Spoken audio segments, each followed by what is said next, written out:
ನೀವು ಒಂದು ಕಡೆ ಮಹಾರಾಜರ ಬಗ್ಗೆನೂ ಹೇಳ್ತೀರಾ, ಇನ್ನೊಂದು ಕಡೆ ಟಿಪ್ಪು ಸುಲ್ತಾನ್ ಹೋಗ್ಲಿ ಹೇಳ್ತೀರಾ, ಇನ್ನೊಂದು ಕಡೆ ಬ್ರಿಟಿಷ್ ಅವ್ರನ್ನೂ ಹೋಗ್ಲಿ ಹೇಳ್ತೀರಾ. ಒಂದು ಪುರಾತನ ದೇವಸ್ಥಾನ ಏನಾಗ್ತದೆ, ವಿಗ್ರಹ ಮಾತ್ರ ಉಳಿಸ್ಕೊಂಡು ಆ ದೇವಸ್ಥಾನ ಸಂಪೂರ್ಣ ಕೇಳಿ ಅಲ್ಲೊಂದು ಕಾಂಕ್ರೀಟ್ ದೇವಾಲಯ ಕಟ್ತಾ ಇದ್ದಾರೆ. ಆದ್ರೆ ದೇವಸ್ಥಾನಗಳಲ್ಲಿ ಫೋಟೋಸ್ ಆಗ್ಲಿ ವಿಡಿಯೋಸ್ ಆಗ್ಲಿ ಹಿಡಿಬಾರ್ದು ಅನ್ನೋ ಒಂದು ನೇಮ ನಮ್ಮ ಮೇಲಿದೆ. ಸಂಸ್ಕಾರದಲ್ಲಿ ಭಾರತದ ಇತಿಹಾಸದಲ್ಲಿ ಎಷ್ಟು ಲಕ್ಷ ಪುಸ್ತಕಗಳು ಬರೆದು, ಎಷ್ಟು ಗ್ರಂಥಗಳ ರಚನೆ ಆಯ್ತು, ಎಷ್ಟು ಸಂಶೋಧನೆ ಆಯ್ತು. ಇಂಡಿಯಾ ಸೇಫ್ ಇದೆಯಾ ಸುತ್ತಾಡೋದಕ್ಕೆ ಅನ್ನೋ ಒಂದು ಫೀಲ್ ಬರೋ ತರ ಮಾಡ್ತಿರ್ತಾರೆ. ಕಾಂಪಿಟೇಷನ್ ಎಲ್ಲ ನಮ್ಮ ಹತ್ರಕ್ಕೂ ಬರಕ್ಕಾಗಲ್ಲ ಯಾರು. ಅಶೋಕನ ಶಿಲಾಶಾಸನಗಳು ಮತ್ತೆ ಕಂಬಶಾಸನಗಳು ಎಲ್ಲ ಇದೆಯಲ್ಲ, ಅದನ್ನ ಮೊಹಮ್ಮದ್ ಬಿನ್ ತುಘಲಕ್ ಇದನ್ನ ಏನೋ ಇದು ಗರುಡಗಂಬ ಅಂತ ಹೇಳ್ಕೊಂಡು ಅರಮನೆ ಮೇಲೆ ನಿಲ್ಸ್ಕೊಂಡಿದ್ದ ಅಂತ ಒಂದು ಅದ್ಭುತವಾದ ಕಥೆ ಇದೆ. ನಾವು ಎಲ್ಲೇ ಹೋದ್ರೂ ಶಾಸನಗಳೆಲ್ಲ ಕಡೆ ಬಿದ್ಕೊಂಡಿದೆ, ಕೆಲವೊಮ್ಮೆ ಅದಕ್ಕೆ ರೋಡ್ ಸೈಡ್ ಅಲ್ಲೆಲ್ಲ ಬಿದ್ಕೊಂಡಿರುತ್ತೆ. 20 ಸ್ಪೈಸ್ಗಳನ್ನ ಹಾಕಿ ಟೆಂಪರೇಚರ್ ಅಲ್ಲಿ ಕುದಿಸಿ ಮಾಡಿಸಿದಂತ ಕಷಾಯ ಅದು ಸಾರು. ನಮಸ್ಕಾರ. ನಮ್ಗೆ ಎಷ್ಟೋ ಜನಕ್ಕೆ ಸೋಮವಾರದ ಶುಭೋದಯ ಸುಂದರವಾಗದೇನೆ ಅಲೆನಲ್ಲಿ ಧರ್ಮೇಂದ್ರ ಕುಮಾರ್ ಅವರ ವಿಡಿಯೋ ನೋಡಿದ್ಮೇಲೆ, ಇವಾಗ ನಮ್ಮ ಜೊತೆ ಧರ್ಮೇಂದ್ರ ಕುಮಾರ್ ಅವರು ಇದ್ದಾರೆ. ಇವರ ಒಂದು ಸಂದರ್ಶನ ಮಾಡೋಣ ಅಂತ. ಸರ್ ನಮಸ್ಕಾರ, ನಮ್ಮ ಚಾನೆಲ್ಗೆ ಸ್ವಾಗತ. ನಿಮ್ಗೆ ಈ ಸೋಷಿಯಲ್ ಮೀಡಿಯಾ ಮೇಲೆ ಹೇಗೆ ಇಂಟ್ರೆಸ್ಟ್ ಬಂದಿದ್ದು? ಇದು ಏನಾಯ್ತಂತಂದ್ರೆ, ನನ್ನ ಕನ್ಸ್ಮನ್ಸ್ನಲ್ಲಿ ನಾನು ಈ ತರ ವಿಡಿಯೋ ಮಾಡ್ತೀನಿ, ಈ ತರ ಪ್ರತಿ ಸೋಮವಾರ ಜನಕ್ಕೆ ಮಾಹಿತಿ ತಿಳಿಸ್ತೀನಿ ಅನ್ನೋ ಯೋಚನೆ ಇರಲಿಲ್ಲ. ಮುಂಚೆ ಸೋಷಿಯಲ್ ಮೀಡಿಯಾದಲ್ಲಿ ನಾನು ಬರೀತಾ ಇದ್ದೆ.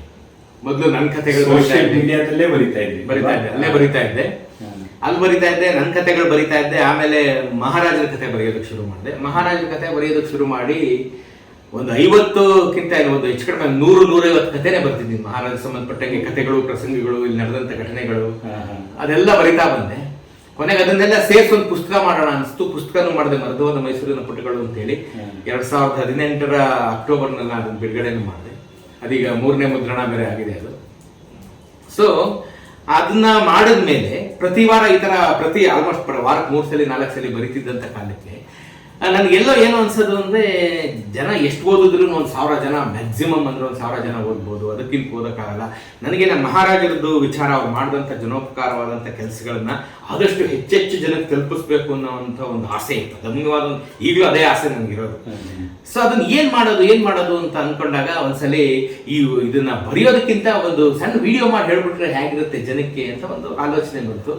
ಅವತ್ತಿಂದ ಒಂದು ಮೊದಲನೇದು ನಾನು ಕಲಾಸಿಪಾಳ್ಯ 1990 1790 ಬೆಂಗಳೂರು ವಾರ್ ಬಗ್ಗೆ ಬರೀಬೇಕಿತ್ತು.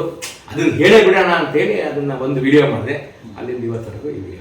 ನೀವು ಬರೀತಾ ಇದ್ದು ಸೋಷಿಯಲ್ ಮೀಡಿಯಾದಲ್ಲಿ ಮೈಸೂರಿನ ಕಥೆಗಳು ಅನ್ನೋ ಪೇಜ್ ಅಲ್ಲೇನಾ? ಮೈಸೂರಿನ ಕಥೆಗಳ ಪೇಜ್ ಶುರು ಮಾಡಿದ್ದೆ ಬರೆಯೋದಕ್ಕೆ ಅಂತ. ನಾನು ಟೈಮ್ ಲೈನ್ ಮೇಲೂ ಬರೀತಾ ಇದ್ದೆ.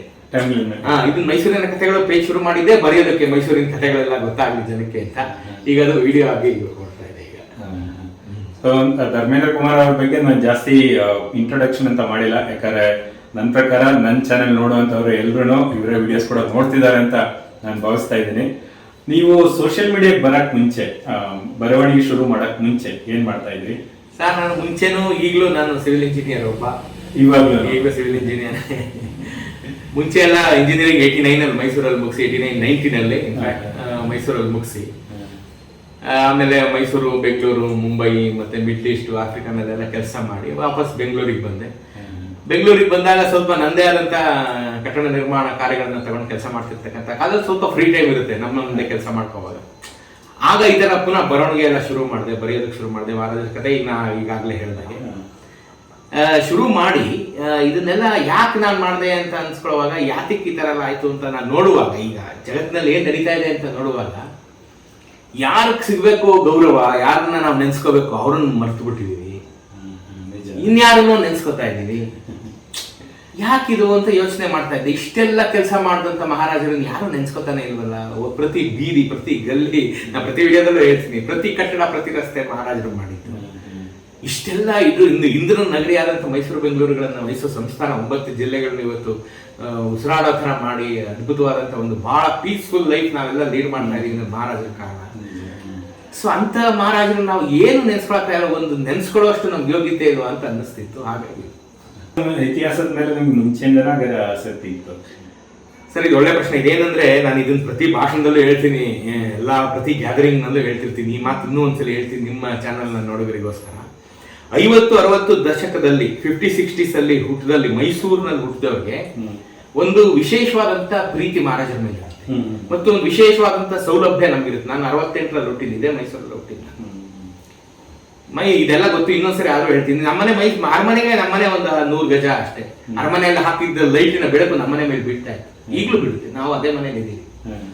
ಅವಾಗ ಅರಮನೆಯಲ್ಲಿ ಲೈಟ್ ಹಾಕಿದ್ರು ನಡೀರಿ ನೋಡೋಣ ಅಂತ ಹೇಳಿದ್ರೆ ಚಿಕ್ಕ ಮಕ್ಳು ಅವಾಗ ಹೋಗ್ತಾ ಇದ್ವಿ. ಅರಮನೆಯಲ್ಲಿ ಕ್ರಿಕೆಟ್ ಆಡ್ತಾ ಬೆಳೆದ್ವಿ ನಾವು.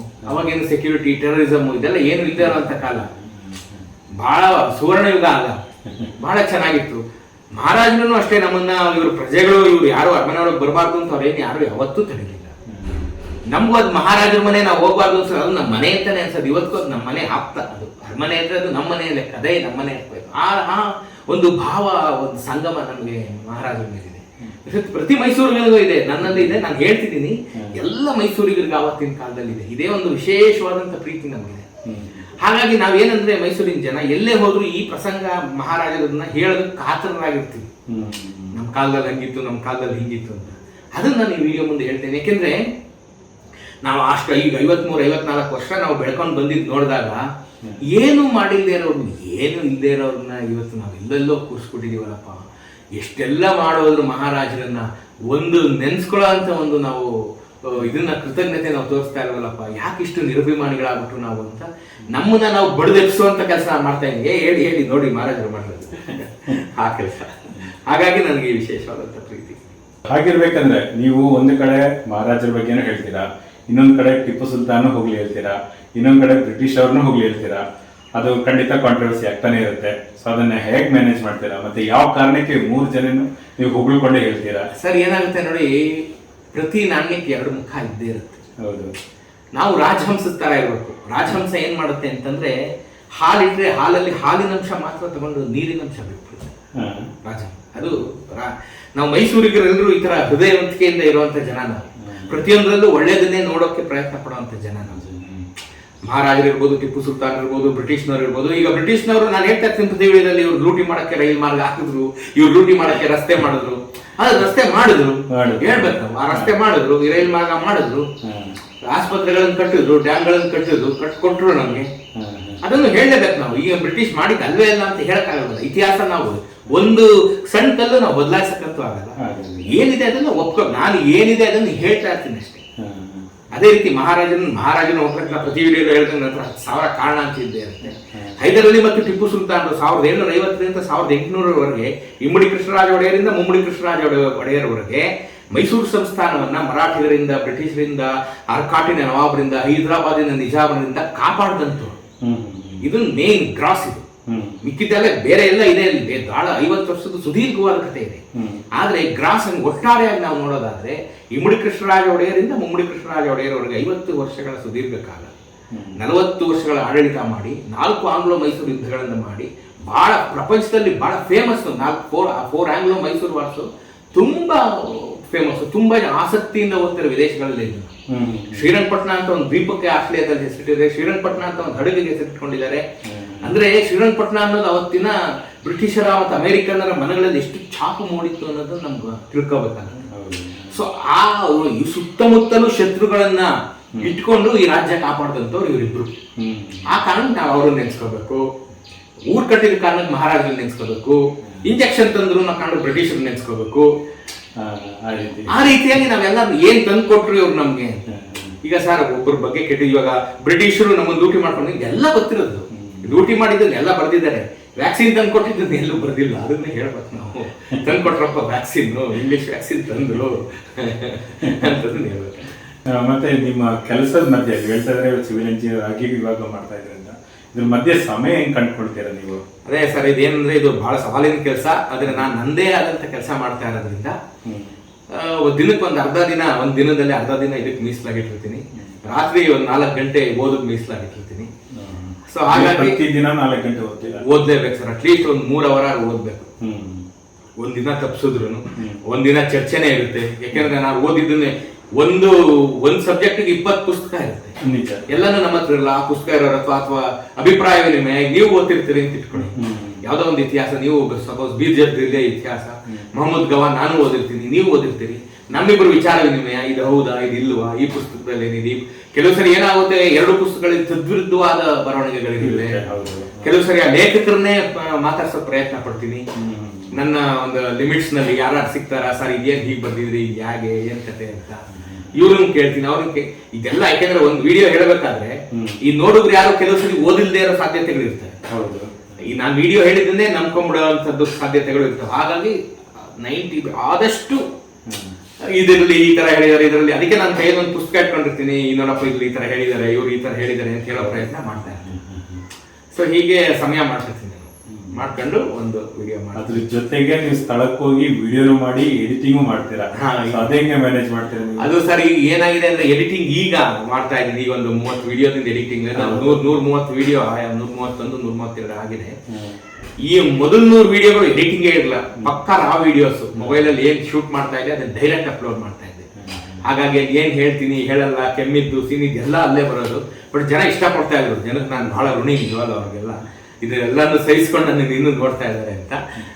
ಆಮೇಲೆ ಅದನ್ನ ಸ್ವಲ್ಪ ಎಡಿಟಿಂಗ್ ನಮ್ಮ ಸ್ನೇಹಿತರು ಈಗ ಬ್ರಿಜೇಶ್ ಅಂತ ಇದ್ದಾರೆ, ಆ ಬ್ರಿಜೇಶ್ ಬಂದ್ರು, ಮಾಡ್ಕೊಡ್ತೀನಿ ನಾನು ಎಡಿಟಿಂಗ್ ಕೊಡಿ ಸರ್ ಅಂತ ಅಂದ್ರೆ ಅವ್ರನ್ನು ಬರ್ತಾರೆ. ಈ ವಿಡಿಯೋ ಮಾಡೋ ನನ್ನ ಶಿವಸ್ವರೂಪ್ ಅಂತ ನನ್ನ ಸ್ನೇಹಿತ, ನಾನು ಅವ್ನ ಜೊತೆಲಿ ಹೋದವರು ಹಾಗೆ. ಬಟ್ ಇದಕ್ಕೆಲ್ಲ ಕಾರಣನಾದಂಥವನು ನನ್ನ ಆತ್ಮೀಯ ಸ್ನೇಹಿತ ಹೇಮಂತ ಅಂತೇಳಿ, ಅವನು ಮೂಲ ಕಾರಣ ಇದಕ್ಕೆ.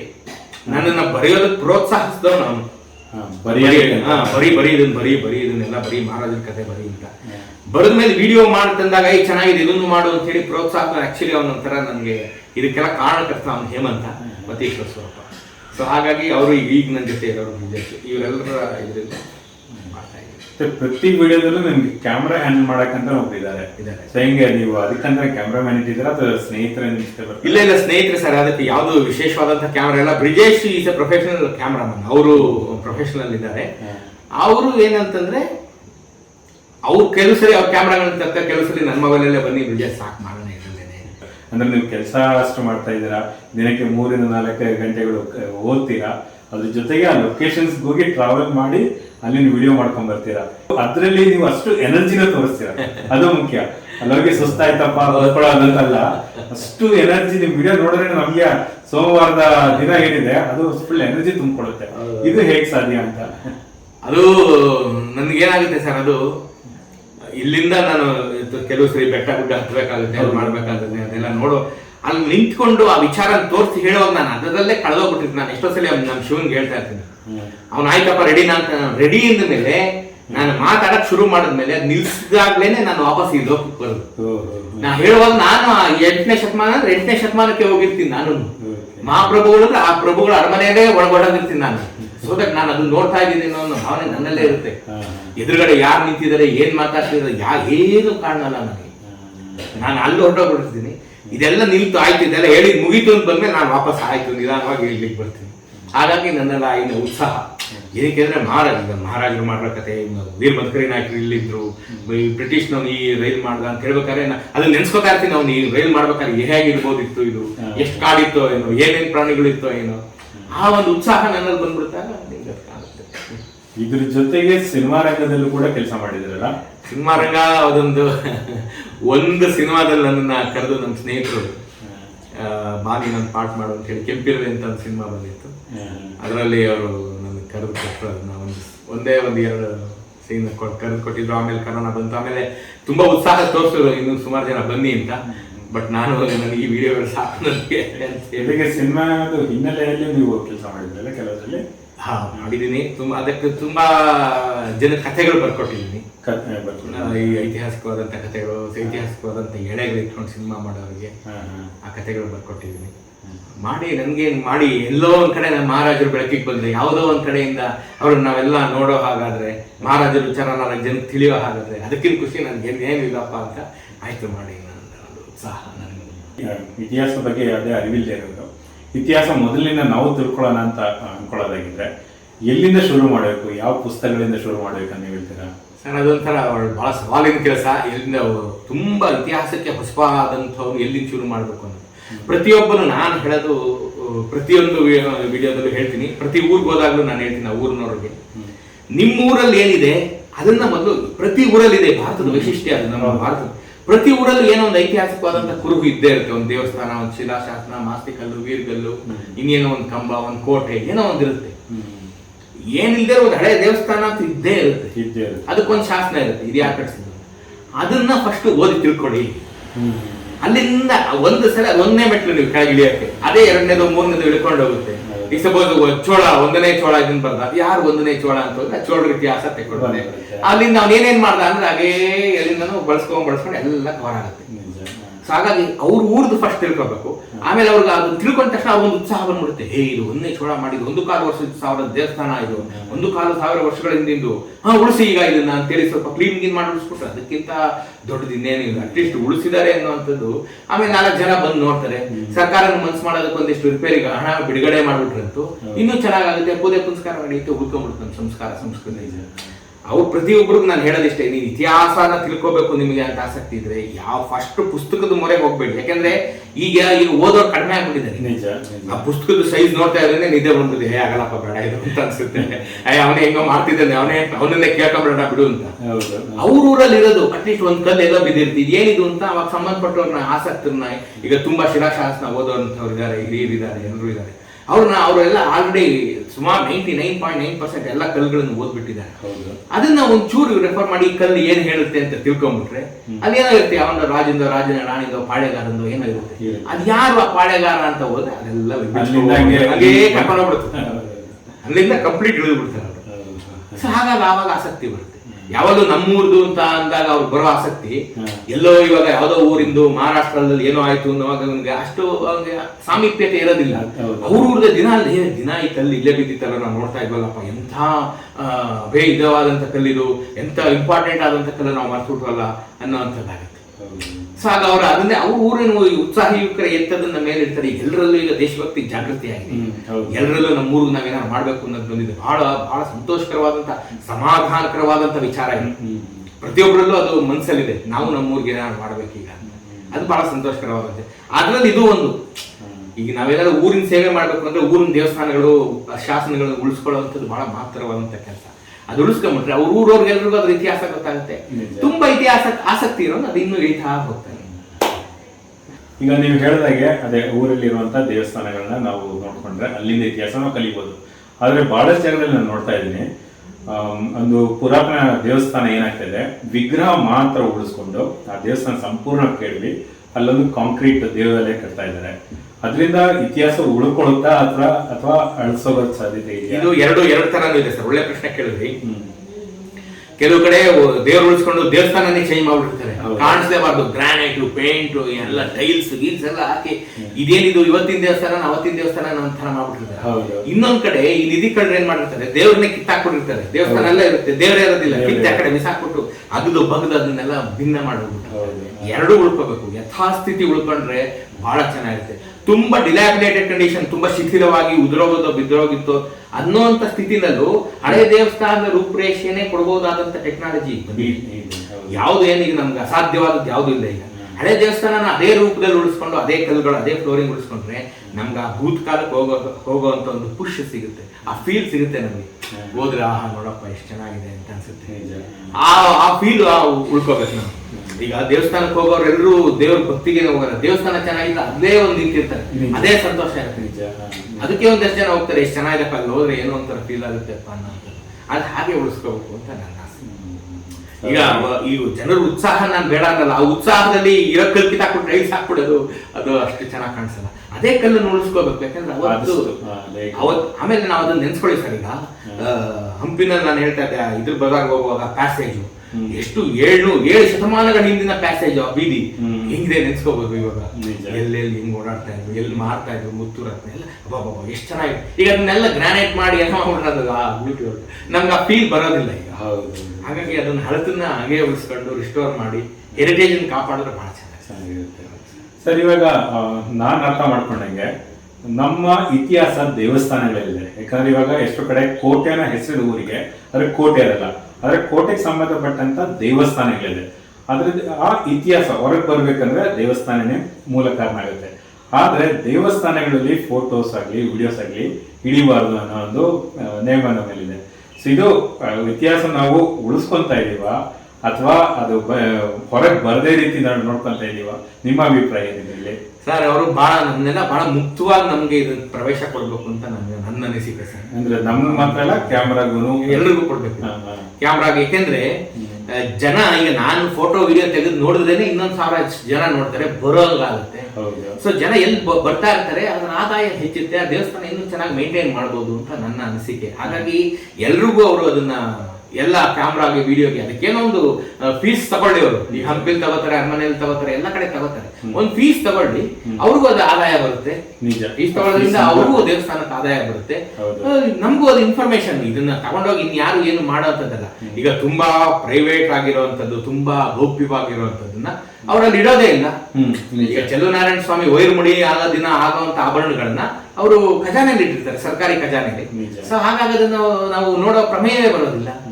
ಹಾಗೆ ಚೆಲುವನಾರಾಯಣ ಸ್ವಾಮಿ ನೋಡ್ಬೋದು. ಸೊ ಅದನ್ನ ವಿಡಿಯೋ ಮಾಡೋದ್ರಿಂದ ನಮ್ಗೇನು ಹಾನಿನೂ ಆಗೋದಿಲ್ಲ ಅಂತ ನನ್ನ ಭಾವನೆ. ಕೊಡ್ಬೇಕು ನಮ್ಗೆ ಇದನ್ನೆಲ್ಲ. ಈಗ ನಮ್ಮಂತ ಆಸಕ್ತರಿಗೆ ಕೊಟ್ರೆ ಇನ್ನೊಂದು 4 ಜನ ಆಸಕ್ತರಿಗೆ ನಾವು ಇದನ್ನ ತೋರಿಸ್ತೀವಿ ಅಷ್ಟೇ. ಈಗ ನೋಡಪ್ಪ ಇಂಥ ದೇವಸ್ಥಾನ ಇತ್ತು, ಈ ತರ ಇದೆ, ಬಂದು ನೀವು ನೋಡಿ ಅಂತ ಹೇಳ್ತೀವಿ. ನಾವು ತೋರಿಸ್ತೇನೆ ಇದ್ರೆ ಈಗ ಮುಂಚಿನ ತರ ಇಲ್ಲ ಸರ್. ಈಗ ಸೋಷಿಯಲ್ ಮೀಡಿಯಾ ಪವರ್ಫುಲ್ ಆಗಿರೋದ್ರಿಂದ, ಆಮೇಲೆ ಅವರವರು ಬರೀ ಅವರು ದೇವಸ್ಥಾನದ ಹತ್ರ ನಿಂತಿದ್ದು ಒಂದು ವಾಟ್ಸ್ಆಪ್ ಡಿಪಿಗೆನೆ 10 ಜನ ಕೇಳ್ತಾರೆ, ಎಲ್ಲಿಗೆ ಹೋಗಿದ್ಯಪ್ಪ ನೀವು, ನಾವು ಹೋಗ್ತೀವಿ ಅಂತ. ಈ ಕಾಲ ಈಗಿದೆ. ಈಗ ಇಂಥ ಕಾಲದಲ್ಲಿ ನಾವು ಅದನ್ನ ವಿಡಿಯೋ ಮಾಡಿ ಜನಕ್ಕೆ ಹಂಚಿದ್ರೆ ಅವ್ರು ಹೋಗಿ ನೋಡ್ತಾರೆ, ಅದನ್ನ ನೋಡ್ಲೇಬೇಕು ಅಂತ. ನೋಡಿದಷ್ಟು ಉಳ್ಕೊಳ್ಳುತ್ತೆ. ಯಾರು ಹೋಗದೆ ಇದ್ರೆ ಪಾಡ್ಬೋದು. ಹಾಗಾಗಿ ನಮ್ಗೆಲ್ಲ ಅವಕಾಶ ಕೊಡ್ಬೇಕು. ದೇವಸ್ಥಾನಗಳಲ್ಲಿ ಎಲ್ಲ ನಮ್ದು ಇತಿಹಾಸಗಳು ಅಡಗಿದೆ. ಅದೇ ತರ ಪೂಜೆ ಇಲ್ಲದೆ ಇರೋ ಸ್ಥಳಗಳಾಗ್ಲಿ ಅಥವಾ ಕೆಲವು ಕೋಟೆಗಳಲ್ಲಾಗ್ಲಿ ಇಲಾಖೆಯವ್ರ ಕಡೆಯಿಂದಾನೆ ಈ ಸ್ಮಾರಕಗಳನ್ನ ಕಾಪಾಡಕ್ಕಂತ ತುಂಬಾ ಕಡೆ ಬಂದ್ ಮಾಡಿಟ್ಟಿರ್ತಾರೆ, ಗೇಟ್ ಹಾಕಿ ಲಾಕ್ ಮಾಡಿಟ್ಟಿರ್ತಾರೆ. ಅವ್ರು ಹೇಳೋದು ಮುಂದಿನ ಪೀಳಿಗೆಗೆ ತೋರಿಸ್ಲಿಕ್ಕೋಸ್ಕರ ಈಗಿನ ಪೀಳಿಗೆಗೆ ತೋರಿಸದೇ ಇರೋದು. ಸೊ ನಿಮ್ಮ ಅಭಿಪ್ರಾಯ ಏನು? ಇದು ಈ ಪೀಳಿಗೆಗೆ ತೋರಿಸದೇ ಇರೋದು ಮುಂದಿನ ಪೀಳಿಗೆಗೂ ತೋರಿಸ್ಬೋದಾ? ಈ ರೀತಿ ಮಾಡೋದು ಸರಿನಾ ಅಂತ ನಿಮ್ಗೆ ಅನ್ಸುತ್ತಾ? ಇಲ್ಲ ಸರ್, ಅದು ಏನಾಗಿದೆ, ಪ್ರತಿ ಹೆರಿಟೇಜ್ ಸೈಟ್ ಅನ್ನು ಜನಕ್ಕೆ ತೆಗಿಬೇಕು. ಜನಕ್ಕೆ ಸಾಕಷ್ಟು ಮಾರ್ಗದರ್ಶನ ಕೊಡಬೇಕು, ಸಾಕಷ್ಟು ಬೋರ್ಡ್ಗಳು ಹಾಕ್ಬೇಕು, ಅಲ್ಲಿರೋ ಇತಿಹಾಸನ ಬರೆಯುವಂತ ಪ್ರಯತ್ನ ಆಗ್ಬೇಕು. ಅವ್ರ ಸೆಕ್ಯೂರಿಟಿ ಇರ್ಲಿ. ನಾನು ಹೇಳೋದು ಫ್ರೀ ಬಿಡಬೇಡ, ದುಡ್ಡು ತಗೊಳ್ಳಿ ಸರ್. ಜನ ನಾವು they are able to pay. ಜನ ಯಾರು ಬಡವರಲ್ಲ ಸರ್. 10 ರೂಪಾಯಿ 20 ರೂಪಾಯಿ ಖರ್ಚು ಮಾಡಕ್ ಹಿಂದೆ ಮುಂದೆ ನೋಡಲ್ಲ ಜನ. 50 ರೂಪಾಯಿ ಆದ್ರೂ ಎಂಟ್ರೆನ್ಸ್ ಫೀಸ್ ಹೋಗುವಂತ ಜನ ಇದೆ, ಹೋಗ್ತಾರೆ ಜನ. ಸೊ ಅದನ್ನ ಇಟ್ಕೊಳ್ಳಿ. ಸೊ ಅವಾಗ ನಿಮ್ಗೆ ಸುಮ್ನೆ ಖಾಲಿ ಪೋಲಿ ಬಂದ್ ಜನ ತೊಂದರೆ ಮಾಡೋದು ತಪ್ಪುತ್ತೆ. ಟಿಕೆಟ್ ಕೌಂಟರ್ ಇದ್ರೆ, ಆಮೇಲೆ ಒಳಗಡೆ ಸೆಕ್ಯೂರಿಟಿ ಇದ್ರೆ ಇವರು ಏನು ಹೆಚ್ಚು ಕಡಿಮೆ ಮಾಡೋ ಅವಕಾಶ ಇರಲ್ಲ. ಹಾಗಾಗಿ ಎಲ್ರಿಗೂ ತೆಗಿಬೇಕಿದ್ರು, ಈಗ ಹಾಕ್ಬಾರ್ದು ಸರ್. ಎಲ್ರಿಗೂ ತೆಗೆದು ನೋಡಕ್ ಬಿಡ್ಬೇಕು. ಏನಾದ್ರು ರೆಸ್ಟೋರೇಷನ್ ವರ್ಕ್ಸ್ ನಡೀತಾ ಇದ್ರೆ ಓಕೆ, ನಾವ್ ಯಾರು ಹೋಗೋದಿಲ್ಲ, ವರ್ಕ್ಸ್ ಮುಗಿದ್ಮೇಲೆ ಹೋಗ್ಬೋದು. ಆದ್ರೆ ಏನು ನಡೀತಾ ಇಲ್ಲದೆ ಇರುವಾಗ ಇವರು ಬಾಗಿಲಕ್ಷ್ಮಿ ಕೂತ್ಕೊಳ್ಳೋದು ಸರಿಯಲ್ಲ. ಎಲ್ಲರೂ ನೋಡಕ್ ಬಿಡ್ಬೇಕು. With secured thing. CCTV hockey sir. ಈಗ ಏನ್ ಸರ್ ಅದಕ್ಕೆ ಒಂದು ಘೋಷಣೆ ಮಾಡೋದು ಸಾಕಾಗಕ್ಕೆ ಜನ ಫ್ರೀ ಆಗಿ CCTV ತಂದು ಹಾಕೋದಿದ್ದಾರೆ. ನಂದು ಒಂದು ಸೇವೆ ಆಗ್ಲಿ ದೇವಸ್ಥಾನಕ್ಕೆ ಅಂತ 1-2 CCTV ಹಾಕ್ಲಿ, ಹಾಕ್ಬಿಟ್ಟು ಕಂಟ್ರೋಲ್ ಮಾಡ್ಬೋದು. ಈಗ ಸೆಕ್ಯೂರಿಟಿ ಸಿಸ್ಟಮ್ಸ್ ಎಷ್ಟು ಅಡ್ವಾನ್ಸ್ ಆಗಿದೆ ನಿಮ್ಗೆ ಗೊತ್ತೀಗ. ಬಟ್ ನಮ್ಗೆ ಎಲ್ರೂ ತೆಗಿಬೇಕು. ಇವ್ರು ನಮ್ಗೆಲ್ರಿಗೂ ಅವಕಾಶ ಕೊಡ್ಬೇಕು. ಪ್ರತಿಯೊಂದು ಹೆರಿಟೇಜ್ ಸೈಟ್ಗೆ ಹೋಗಕ್ಕೆ ಅವಕಾಶ ಕೊಡಬೇಕು, ಫೋಟೋ ವಿಡಿಯೋ ಮಾಡಕ್ಕೆ ಅವಕಾಶ ಕೊಡಬೇಕು. ಈಗ ಇನ್ನೊಂದು ಇದಕ್ಕೆ ಸಂಬಂಧಪಟ್ಟಂತೆ ನಾನು ಕೆಲವರ ಹತ್ರ ಮಾತಾಡಿದೆ, ಇಲಾಖೆಯವರ ಹತ್ರನೇ. ಅವರು ಹೇಳಿದಂತ 2 ಕಾರಣಗಳು ಹೇಳಿದ್ರು. ಒಂದು ಹೇಳಿದ್ರು, ಈ ಫೋಟೋ ಮತ್ತು ವಿಡಿಯೋನ ಉಪಯೋಗಿಸಿ ಅವರು ಹಣ ಮಾಡ್ತಾರೆ. ಯಾರು ಫೋಟೋ ಮತ್ತೆ ವಿಡಿಯೋ ಮಾಡಿದವರು. ಅದು ಹೇಳ್ಬೇಕಂದ್ರೆ ವಿದೇಶಿಗಳು ಈ ಫೋಟೋಗಳನ್ನ ಹೈ ರೆಸಲ್ಯೂಷನ್ ಅಲ್ಲಿ ಅವರು ಪ್ರಿಂಟ್ ಹಾಕ್ಸಿ ಅಲ್ಲಿ ಮಾರಾಟ ಮಾಡಿ ಚೆನ್ನಾಗಿ ಹಣ ಮಾಡ್ತಾರೆ. ಇದನ್ನ ತಡಿಬೇಕು. 2, ಕೆಲವು ದೇವಸ್ಥಾನ ಇಲ್ಲಿ ಜನ ಜಾಸ್ತಿ ಬರ್ತಾ ಇಲ್ಲ, ಅಲ್ಲಿನ ವಿಗ್ರಹಗಳದ್ದು ಫೋಟೋಸ್ ಎಲ್ಲ ಹಿಡಿದ್ರೆ ಅಲ್ಲಿ ಆಮೇಲೆ ಕಳ್ತನ ಆಗುವಂತ ಸಾಧ್ಯತೆಗಳಿದೆ ಅಂತ ಇನ್ನೊಂದು ಅವರು ಕೊಟ್ಟಿರಂತ ಇದು ಒಂದು ಉತ್ತರ. ಇದಕ್ಕೆ ಏನ್ ಮಾಡ್ಬೋದು ನಾವು? ಇದನ್ನ ಮತ್ತೆ ಮುಚ್ಚಿಟ್ಟೆ ನಾವು ಎಷ್ಟು ವರ್ಷ ಅಂತ ಇದು ಪ್ರಶ್ನೆನೆ. ಎಷ್ಟು ವರ್ಷ ಅಂತ ನಾವು ಮುಚ್ಚಿಟ್ಕೊಳಕ್ಕಾಗುತ್ತೆ? ಸೊ ಇದು ಏನ್ ಮಾಡ್ಬೇಕು ಅಂತಂದ್ರೆ ಸೆಕ್ಯೂರಿಟಿ ಹೆಚ್ಚಿಸ್ಬೇಕು, ಕಳ್ತನ ಆಗದೆ ಇದ್ದಂಗೆ. ಅದು ಕಳ್ತನ ಆಗದೆ ಇವ್ರು ದುಡ್ಡು ಮಾಡ್ತಾರೆ ಅನ್ನೋ ಕಾರಣಕ್ಕೆ ಇವರು ಈಗ ಹೇಗೂ ಈಗ ನೋಡಿ, ಸಪೋಸ್ ಒಂದು ಕಡೆ ಈಗ ರಂಗತಿಟ್ಟು ಇನ್ನೊಂದು ಮತ್ತೊಂದು ಪ್ಲೇಸ್ ಹೋದ್ರೆ ಭಾರತೀಯರಿಗೆ 50 ರೂಪಾಯಿ, ವಿದೇಶಿಯರಿಗೆ 250 ರೂಪಾಯಿ, ಅಥವಾ ಎಲ್ಲ ಕಡೆ ಎಲ್ಲ ಪ್ರೇಕ್ಷಣೀಯ ಸ್ಥಳಗಳಲ್ಲಿ ಬೋರ್ಡ್ ಇದೆ. ಇವ್ರು ಬೇಕಾದ್ರೆ ಇನ್ನೂ 250 ರೂಪಾಯಿ 2000 ತಗೊಳ್ಳಿ ಬಿಡಿ ಒಬ್ಬೊಬ್ರ. ಇನ್ನೇನು ಮಾಡಕ್ಕಾಗಲ್ಲ. ಈಗ ನೋಡಿ ಸರ್, ಇಲ್ಲಿಂದ ಏನೋ ಈಗ ಏನು ಬೇಡಿ, ಒಂದು ಪಕ್ಷಿಗಳ ಫೋಟೋ ತಕೊಂಡು ಅವರು ಎಲ್ಲೋ ಅದನ್ನ ಕೊಟ್ಟು ಹಣ ಮಾಡ್ತಾರೆ ಅನ್ನೋದಾದ್ರೆ ಯಾರೇನ್ ಮಾಡಕ್ಕಾಗಲ್ಲ. ನಿಜ. ಅದು ಯಾರ ಕಂಟ್ರೋಲ್ ಅಲ್ಲೂ ಇರಕ್ಕಾಗಲ್ಲ. ಸಾಧ್ಯ. ಫೋಟೋ ತೆಗೆದಷ್ಟು ನಮ್ಮ ದೇಶದ ಬಗ್ಗೆ ಬಹಳಷ್ಟು ಪ್ರಚಾರ ಆಗುತ್ತೆ. ಅದನ್ನ ನಾವೆಲ್ಲೋ ದುಡ್ಡು ಮಾಡ್ಕೊತಾರೆ ಅನ್ನೋದು ನಮ್ಮ ಕಂಟ್ರೋಲ್ ಅಲ್ಲೇ ಇರಲ್ವಲ್ಲ ಸರ್. ಹೌದು. ಹಾಗಾದ್ರೆ ಸರ್, ಇವಾಗ ನಮ್ಮ ದೇಶದ ಬಗ್ಗೆ ಪ್ರಚಾರ ಆಗೋದ್ರಲ್ಲಿ ನಾನ್ ಸೋಷಿಯಲ್ ಮೀಡಿಯಾದಲ್ಲಿ ನೋಡಿರೋದು ವ್ಯೂಸ್ಗೋಸ್ಕರ ಏನ್ ಮಾಡ್ತಾರೆ, ಒಂದು ಕಥೆಗಳು ತುಂಬಿಕೊಂಡಿದೆ. ಇನ್ನೊಂದು ನಾವೇ ನೋಡಿದೀವಿ, ಗೋಪುರಗಳನ್ನು ತೋರಿಸಿದ್ದು, ವಿಮಾನ, ಇದು ಲಾಂಚ್ ಪ್ಯಾಡ್, ಏಲಿಯನ್ಸ್ ಕಟ್ಟಿದ್ದು, ಈ ರೀತಿ ಎಲ್ಲ ಹೇಳ್ತಾ ಇದಾರೆ. ನಿಮ್ಗೆ ಆದ್ರೆ ನೀವು ನೋಡಿದ್ರೆ ವ್ಯೂಸ್ ಬಂದ್ರು ಪರವಾಗಿಲ್ಲ, ಬರ್ದಿದ್ರು ಪರವಾಗಿಲ್ಲ, ನಮ್ಮ ಪೂರ್ವಿಕರಿಗೇನೆ ಎಲ್ಲ ಕ್ರೆಡಿಟ್ ಕೊಡ್ತಾ ಇದ್ದೀರಾ. ಆದ್ರೆ ನೀವು ಏಜೆನ್ಸಿ ಕ್ರೆಡಿಟ್ ಕೊಟ್ಟಿದ್ರೆ ನೀವು ಇಂಟರ್ನ್ಯಾಷನಲಿ ಫೇಮಸ್ ಆಗ್ತಾ ಇದ್ರಿ. ನೀವೇನಕ್ಕೆ ಅದು ಮಾಡಿದ್ರೆ ನಮ್ಮ ಪೂರ್ವಿಕರಿಗೋಸ್ಕರನೇ ಎಲ್ಲ ಕ್ರೆಡಿಟ್ ಕೊಡ್ತಾ ಇದ್ದೀರಾ? ನೋಡಿ ಸರ್, ನಾನು ಈ ಯೂಟ್ಯೂಬ್ ಆಗ್ಲಿ ಫೇಸ್ಬುಕ್ ಅಲ್ಲಿ ಪೋಸ್ಟ್ ಮಾಡೋದು ವ್ಯೂಸ್ ಬರ್ಲಿ ಅಂತ, ಜನ ನೋಡ್ಲಿ ಅಂತ. ಜನ ನೋಡ್ಲಿ ಇನ್ ದ ಸೆನ್ಸ್ ಜನ ಇದನ್ನ ತಿಳ್ಕೊಳ್ಳಿ. ಫೇಮಸ್ ಆಗೋದಿಲ್ಲ, ಅಲ್ಲಲ್ಲ, ನನ್ಗೆ ಆ ಜಾಗ ಮತ್ತೆ ಕಟ್ಟಿಸ್ತವ್ರು ಯಾರು ಅದನ್ನ ತಿಳ್ಕೊಳ್ಳಿ ಅನ್ನಂಥದ್ದು. ಈಗ ನಾಲ್ವಡಿ ಕೃಷ್ಣರಾಜ ಒಡೆಯರು ಕನ್ನಂಬಾಡಿ ಕಟ್ಟಿದ್ರು ಅಂತ ಎಲ್ರಿಗೂ ಗೊತ್ತು. ಆದ್ರೆ ಅವ್ರು ಅನುಭವಿಸಿದಂತ ಪೇನ್ ಪ್ರೆಷರ್ ಇದೆಯಲ್ಲ, ಅದ್ ಯಾರಿಗೂ ಗೊತ್ತಿಲ್ಲ. ಅದು ಹೇಳಬೇಕು ನಾನು. ಯಾಕೆಂದ್ರೆ ಮಹಾರಾಜರಿಗೆ ಏನ್ ದುಡ್ಡಿತ್ತು ಅಂತ ಅನ್ಕೋಬಹುದು ಜನ. ದುಡ್ಡಿತ್ತಲ್ಲ, ಮಹಾರಾಜರು ಮನೆಯಿಂದ ಬಂಗಾರ ತಗೊಂಡೋಗಿ ಹಾಕಿದ್ರು. ಮಹಾರಾಜರು ನಿದ್ದೆಗೆಟ್ಟ ರಾತ್ರಿಗಳನ್ನ ಕಳೆದ್ರು. ಬಹುಶಃ ಕನ್ನಂಬಾಡಿ ಕಟ್ಟೆ ನಿರ್ಮಾಣ ಹಂತದಲ್ಲೇನೆ ಬಹುಶಃ ದೇಶದ ಮೊದಲ ನೈಟ್ ಅಂಡ್ ಡೇ ಶಿಫ್ಟ್ ಶುರು ಆಗಿದ್ದು. ನೈಟ್ ಅಂಡ್ ಡೇ ಕೆಲಸ ಮಾಡಿ ಆನ್ ಟೈಮ್ ಮುಗಿಸ್ಕೊಟ್ಟಂತ ಪ್ರಾಜೆಕ್ಟ್ ನಮ್ KRS. ನೈಟ್ ವಿಶ್ವೇಶ್ವರಯ್ಯನವರು ಬೇರೆ ಎಲ್ಲ ಕೆಲಸ ಮುಗಿಸಿ ನೈಟ್ 6 ಗಂಟೆಗೆ ಬಂದು ನಿಂತ್ಕೊಂಡು ಬೆಳಗಾನ ನಿಂತ್ಕೊಂಡು ಕೆಲಸ ಮಾಡಿಸಿ ಕಟ್ಟಿರುವಂತ ಕನ್ನಂಬಾಡಿ ಕಟ್ಟೆ. ಸೊ ಈ ಪೇನ್ ನಾವು ಜನಕ್ಕೆ ಹೇಳ್ಬೇಕು. ಯಾಕೆಂದ್ರೆ ಅಭಿಮಾನ ಆಗ್ಲೇ ಬರೋದು. ಈಗ ಮನೆ ಕಟ್ಟಿಸ್ತವನ್ಗೆ ಅದ್ರ ಮೇಲೆ ಅಭಿಮಾನ ಇರುತ್ತೆ ನೋಡಿ. ಯಾಕೆಂದ್ರೆ ಅವ್ನು ನಿಂತ್ಕೊಂಡು ಕಟ್ಸಿರ್ತಾನೆ, ಅವ್ನು ತಾನು ಬೆಳಗ್ಗೆ ನೀರ್ ಹಾಕಿರ್ತಾನೆ, ತಾನು ಹಣ ಒಂದು ಕಷ್ಟಪಟ್ಟಿರ್ತಾನೆ, ಅಕ್ಕಪಕ್ಕದವ್ರ ಹತ್ರ ಬೈಸ್ಕೊಂಡಿರ್ತಾನೆ, ಜನಕ್ಕೆ ಲಂಚ ಕೊಟ್ಟಿರ್ತಾನೆ. ಇದೆಲ್ಲ ಮಾಡಿದಂತ ಮನೆ ಅದು. ನಾವು ಸುಮ್ಮನೆ ಮನೆ ಅನ್ನಕ್ಕಾಗಲ್ಲ. ಅದು ಅವನ ಬೆವರಿನ ಶ್ರಮ ಇದೆ, ಅವನ ಕಷ್ಟಗಳಿದೆ ಅದರಲ್ಲಿ. ಆ ಮನೆ ಮಾತಾಡುತ್ತೆ. ನಮ್ ಕನ್ನಂಬಾಡಿ ಕಟ್ಟೆ ಮಾತಾಡುತ್ತೆ ನಮ್ಮ ಹತ್ರ. ಸೊ ಹಾಗಾಗಿ ಅದನ್ನ ನಾವು ಯಾರು ಎಷ್ಟು ಕಷ್ಟಪಟ್ಟು ಕಟ್ಟಿದ್ರು ಅಂತ ಹೇಳ್ಬೇಕು ಹೊರತು ನನಗೆ ವ್ಯೂಸ್ ಬಂದ್ಬಿಡ್ಲಿ ಅಂತಲ್ಲ. ಅದನ್ನ ಜನ ವ್ಯೂಸ್ ಬರ್ದೇನೆ ಬೇಕಾದ್ರೆ ಜನ ಎಲ್ಲ ತಿಳ್ಕೊಂಡ್ಬಿಟ್ರೆ ಸಾಕು, ನಂಗೆ ಅಷ್ಟೇ ಬೇಕಾಗುತ್ತೆ. ನಮ್ಮ ಹಿರೀಕರು, ನಮ್ಮ ಪೂರ್ವಸೂರಿಗಳು, ನಮ್ಮ ಪೂರ್ವಿಕರು ಏನೆಲ್ಲ ಮಾಡಿ ನಮ್ಗೆ ಕೊಟ್ಬಿಟ್ಟು ಹೋದ್ರು. ನಾವ್ ಏನ್ ಮಾಡ್ತಾ ಇದೀವಿ ಅಂತ ಎದೆ ಕೇಳ್ಬೋದು. ನಾವೇನ್ ಮಾಡ್ತಾ ಇದೀವಿ ಊರಿಗೆ, ಏನು ಮಾಡ್ತಾ ಇದ್ದಾರೆ ಅಟ್ಲೀಸ್ಟ್ ಅದನ್ನ ಉಳಿಸ್ಕೊಳ್ಳೋಣ, ಅಷ್ಟಾರು ಮಾಡ್ಬೋದಲ್ಲ. ಅದು ನಾನು ಎಲ್ಲಾರ ಊರಿಗೆ ಹೋದ್ರು ಹೇಳೋದಿಷ್ಟೇ, ನಿಮ್ ಊರಲ್ಲಿರೋದು ಉಳಿಸ್ಕೊಳ್ಳಿ ಫಸ್ಟ್, ಆಮೇಲೆ ಅದ ತಾನಾಗಿ ಹೊಡ್ಕೊಳ್ಳಿ. ನಾವು ಉಳಿಸಿ ಮುಂದೆ, ಇದು ನಮ್ದು ಲಾಸ್ಟ್ ಜನರೇಷನ್ ಸರ್.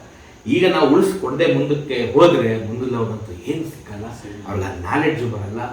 ಆಮೇಲೆ ಯಾರೋ ಏನೋ ಹೇಳಿದ್ ಕೇಳ್ಕೊಂಡು ಕುತ್ಕೋಬೇಕಾಗುತ್ತೆ. ಆಮೇಲೆ ನಮ್ಮ ಸಂಸ್ಕೃತಿ ಹೊರಟೋಗುತ್ತೆ, ಹೋಗ್ಬಾರ್ದು. ಇದು ಇವಾಗ ನಾನು ಸ್ಕೂಲಲ್ಲಿ ಹೋದಂಗೆ ನನಗೆ ಅವಾಗ ಯಾವ ರೀತಿ ಹೇಳಿ ಅರ್ಥ ಮಾಡಿಸಿದ್ರಂದ್ರೆ, ನಾವು ನಮ್ಮ ನಾಗರಿಕತೆ ಏನದು, ನಮ್ಮ ನಾಗರಿಕತೆ ಅಷ್ಟೇನು ಅಡ್ವಾನ್ಸ್ ಇರಲಿಲ್ಲ.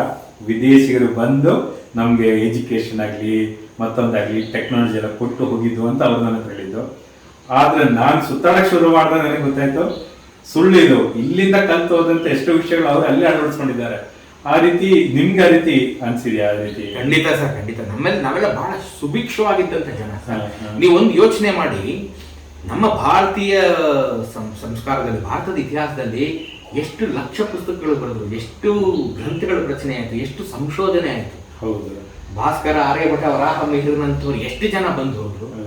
ಹೇಗೆ ಇವ್ರಿಗೆಲ್ಲ ಈ ಸಂಶೋಧನೆ ಮಾಡೋದಕ್ಕೆ ಸಾಧ್ಯ ಆಯ್ತು, ಹೇಗೆ ಇವ್ರಿಗೆಲ್ಲ ಅದ್ರ ಮಾಡೋದಕ್ಕೆ ಸಾಧ್ಯ ಆಯ್ತು ಅಂದ್ರೆ ನಮ್ದು ಅತ್ಯಂತ ಫಲವತ್ತಾದ ನೆಲ ಸರ್. ಇಲ್ಲಿ ನೀವು ಬಿತ್ತೋದ್ ಬೇಕಿಲ್ಲ, ಸುಮ್ಮನೆ ಭತ್ತ ಹಿಂಗ್ ಚೆಲ್ಬಿಟ್ರೆ ಬಂದ್ಬಿಡೋದು.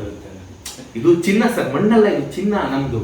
ಈಗ ನಾವು ಕಾಂಪೋಸ್ಟ್ ಹಾಕಿ ನಾವು ಅದನ್ನ ವಿಷ ಮಾಡಕ್ಕೆ ಹಾಕ್ತಿದೀವಿ, ರಸಾಯನ ಹಾಕಿ. ಚಿನ್ನ ಸುಮ್ಮನೆ ಈಗ ಹಾಕಿದ್ರೆ ಬರೋದಾಗ ಏನ್ ಕೆಲಸ ಇರ್ತಿತ್ತು ಜನಕ್ಕಾಗ?